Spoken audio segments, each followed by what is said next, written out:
안녕하세요. 파워운동 생리학의 펩시입니다. 오늘의 주제는 운동의 에너지원이 되겠습니다.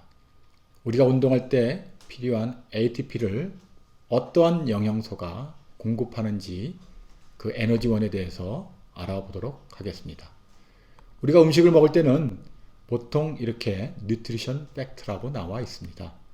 그래서 한 번 음식을 먹을 때마다 칼로리가 170kcal를 섭취를 하는데, 이때 지방에서는 50칼로리 미만으로 섭취를 해야 한다는 것을 여기서는 나타내주고 있습니다. 그리고 이런 뉴트리션 팩트를 보면 맨 밑에 여기 보면 토탈 패트가 65g 이하로 드셔야 되고요. 카르보하이드레트는 300mg 이하로 하루 섭취량을 지켜야 된다는 것을 이 뉴트리션 팩트에서 나타나고 있습니다.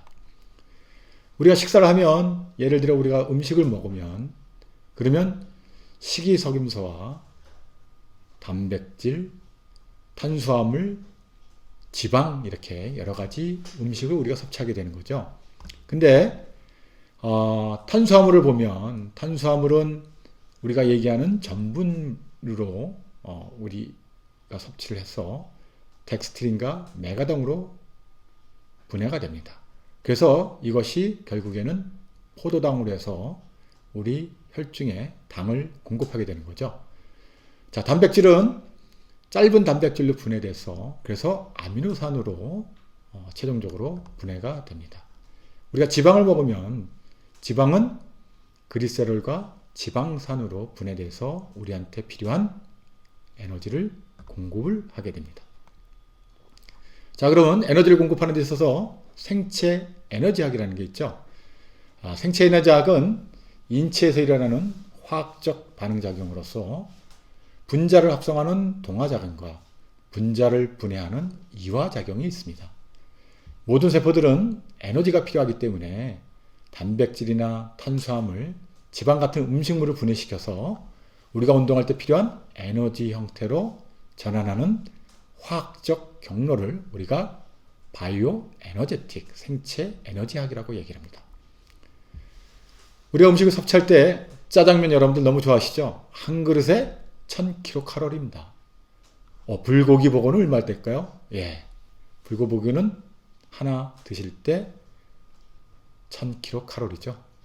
그래서 피자는 한 조각을 먹을 때는 보통 300칼로리 정도의 에너지를 섭취하게 됩니다.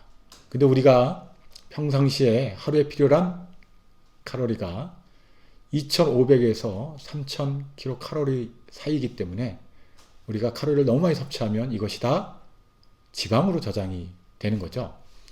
자, 삼겹살 1과 2분의 1점 60g을 섭취하면 191kcal를 섭취하게 되는 겁니다. 여러분들이 좋아하는 치킨 껍데기가 아주 맛있죠. 근데 껍데기에는 지방이 많기 때문에 닭다리를 하나 먹으면 거의 180kcal를 섭취하게 되는 겁니다. 만약에 껍질을 벗겨내면 맛이 없지만 칼로리는 그만큼 125칼로리로 줄어들게 되는 거죠. 저도 아이스크림을 굉장히 좋아하는데요.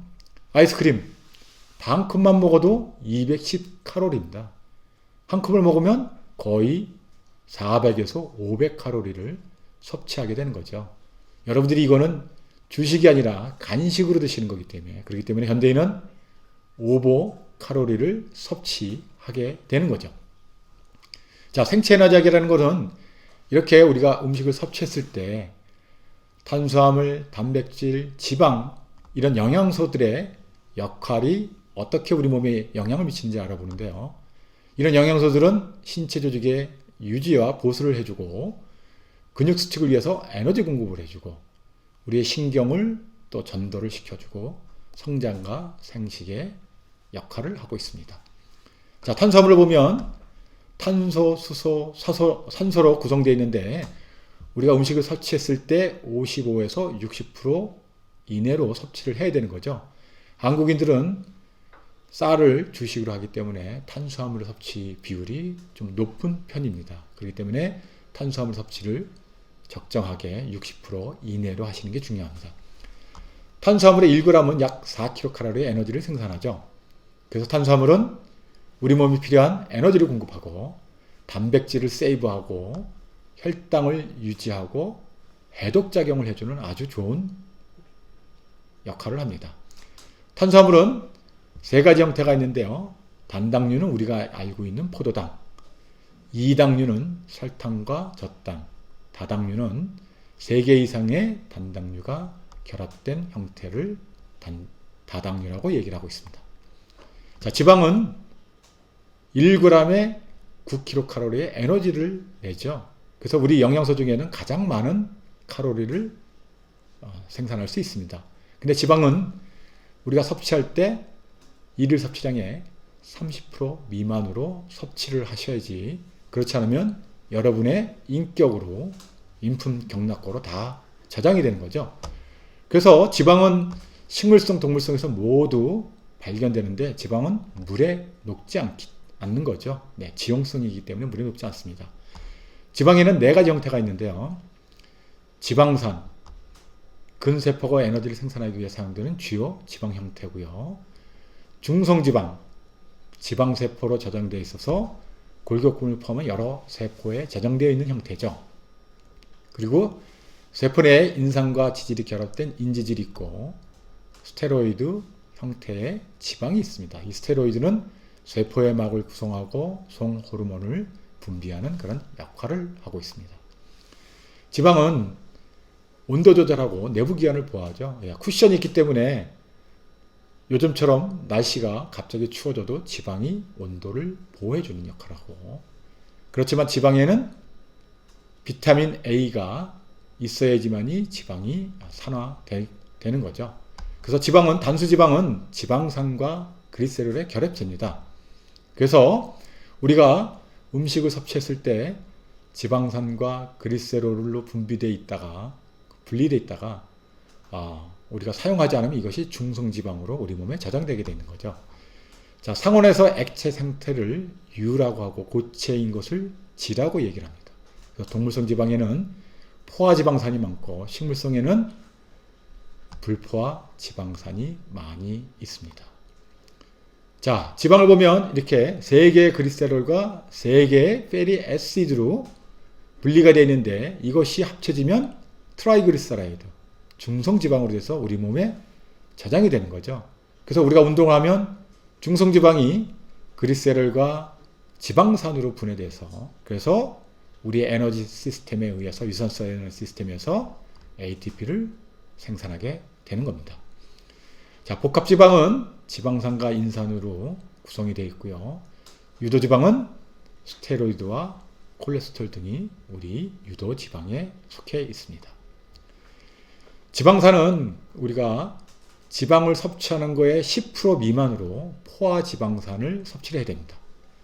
이거는 단일 결합으로 수소가 포함되어 있죠. 그래서 버터의 지방은 60%가 포화지방이고 마가린은 20%가 포화지방이기 때문에 버터보다는 마가린을 섭취하시는 게 좋고요. 불포화지방산은 이중결합이 있어서 보통 상온에 액체 상태로 존재하는 거죠. 그래서 이렇게 옥수수 기름이나 면순이나 어이 같은 그런 지방은 불포화지방이기 때문에 액체 상태로 존재해서 빨리 체내로 배출하거나 아니면 우리가 운동할 때 에너지원으로 사용할 수 있는 겁니다. 자, 이중결합이 이렇게 보통은 단일결합으로 이렇게 되어 있는데 이중결합으로 되어 있으면 그러면 이것이 상온에서 액체 상태로 되어 있는 거죠. 그래서 불포화 지방이라고 얘기를 하고, 포화 지방은 이렇게 단일 결합으로 되어 있어서 상온에서 고체 형태로 존재하게 됩니다. 세 번째는 단백질이죠. 자, 우리 인체는 70에서 75%가 물이고 10에서 25%가 단백질로 구성이 되어 있습니다. 단백질은 항원의 역할을 하고요. 근육에 필수적인 액틴, 마요신을 공급해주고 또 헤모글로빈을 만들어서 산소 운반을 해주고 우리 몸의 결합 조직 역할을 해주고 우리가 혈액을 빨리 응고할 수 있는 그런 역할을 하고 있습니다. 지방 1g은 약 4kcal의 에너지를 생산하는 거죠. 그 단백질은 아미노산이라고 불리는 단순한 분자로서 20여 종의 그런 아미노산이 신체에 필요한 영양을 공급하고 있습니다. 그래서 운동 중에는 아미노산이 알라닌은 간에서 포도당으로 전해서 당원을 합성하는 데 사용되거나 아니면 알라닌, 류신 이런 아미노산들은 생체 에너지를 생산하는 데 참여하는 대사 매개 물질로 전환이 돼서 우리 몸에 필요한 에너지를 생산할 수 있게끔 도와줍니다. 자, 9개의 아미노산은 필수 아미노산으로서 반드시 음식을 통해 섭취를 해야 됩니다. 자, 비타민은 근력 기능과 신경 기능을 원활하게 작용하도록 해주고 인체가 식품에서 에너지를 얻도록 도와주는 거죠. 그래서 비타민은 굉장히 인체의 성장을 촉진하는 그런 매개체 역할을 한다고 보시면 됩니다. 비타민에는 지용성 비타민과 수용성 비타민이 있죠. 지용성은 기름에 녹는 비타민으로서 A, D, E, K가 있습니다. 4개의 비타민이 지용성 비타민입니다. A는 눈과 피부 건강을 유지하고 감염을 예방하죠. 요새 같이 감염이 아주 심할 때는 비타민 A를 섭취하는 것도 굉장히 좋습니다. 비타민 D는 칼슘 흡수를 도와주고 비타민 E는 우리가 토코페롤이라고 얘기를 하죠. 필수 지방산 파괴를 예방해 주는 역할을 하고 비타민 K는 혈액 응고에 필요한 역할을 합니다. 수용성 비타민은 물에 녹는 비타민을 수용성 비타민이라고 얘기를 합니다. 수용성 비타민에는 B와 C가 있죠. 그래서 비타민 B에는 이렇게 다양하게 리보플라빈, 나이아신, 피리독신, 폴릭산들이 이렇게 있고요. 여러분들이 잘 아는 비타민 C를 우리는 아스코르빈산이라고 얘기합니다. 비타민 C가 중요한 거는 첫째, 감염을 예방해주는 역할을 하는 거죠. 특히 괴혈병을 예방하는 효과가 있고요. 부상과 뼈의 회복 증진에 좋으며 체세포를 강화시켜주고 칼슘 흡수를 도와주는 역할을 비타민 C가 합니다. 그래서 하루에 비타민 C를 1000mg 정도 한 알씩 드시는 것이 굉장히 좋습니다. 자, 지용성 비타민 A, D, E, K에 대해서 아까 기능을 말씀드렸고 이런 기능들이 비타민 A도 체세포를 강화시켜주고 그리고 비타민 E는 토코페롤에서 필수 지방산의 파괴를 예방을 해준다는 것을 아시면 되겠습니다. 그 다음에는 무기질, 여러분들이 아는 미네랄이나 전해질인데요. 인체 내에는 다양한 기능을 보조하는 무기질이 있습니다. 그래서 골다공증은 칼슘과 비타민 D가 부족해서 나타나는 현상인데요.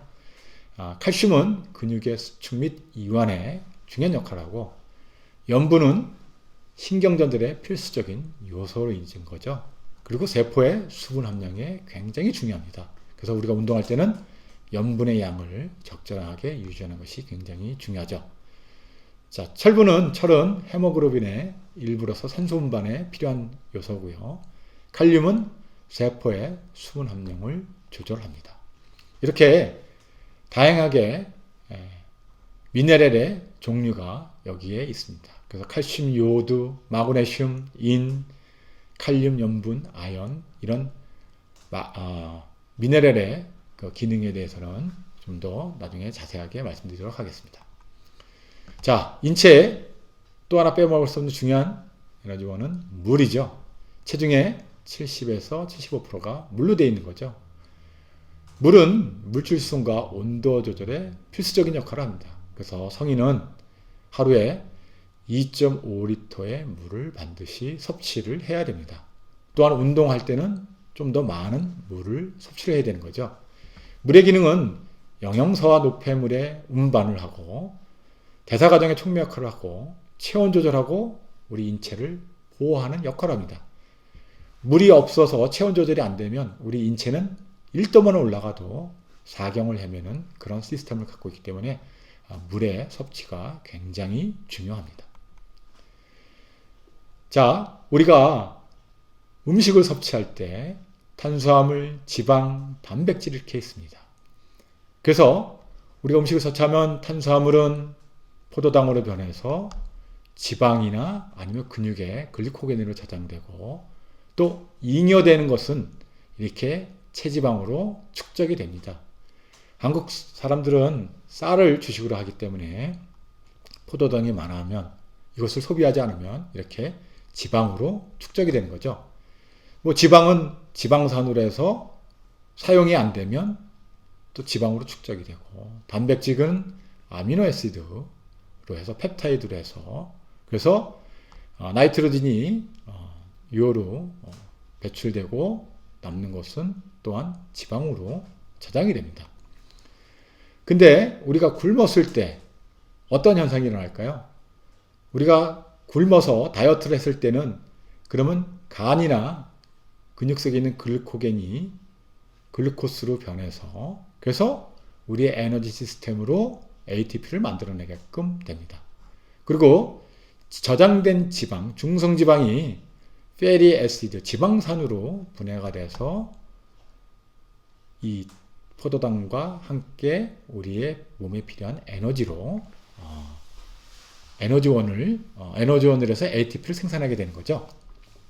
근데 3, 4일 정도 다이어트를 해서 단식을 해서 글리코겐이 고갈이 됐을 때, 우리 몸은 보통 3일 정도 굶으면 그러면 우리 몸에 있는 당원이 다 사용이 되는 거죠. 당원 1g에는 물 3g이 같이 저장되어 있기 때문에 우리가 3일 동안 굶으면 체중이 빠지는 것을 우리가 느낄 수가 있는데, 그것은 당원과 물이 몸에서 빠져나와서 일어나는 일시적인 현상이랍니다.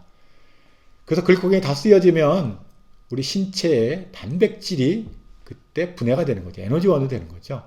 그래서 아미노애시드로 돼서 이 아미노애시드가 글루코스로 되거나 아니면 아미노애시드가 질소로 류에서 배출되거나 하는 형태로 되고요. 우리 지방은 지방산으로 변하는데, 이게 탄수화물이 있으면 그러면 정상적인 에너지 시스템을 통해서 우리가 ATP를 생산하는데, 탄수화물이 없기 때문에 이 지방산이 케톤체가 되는 거죠.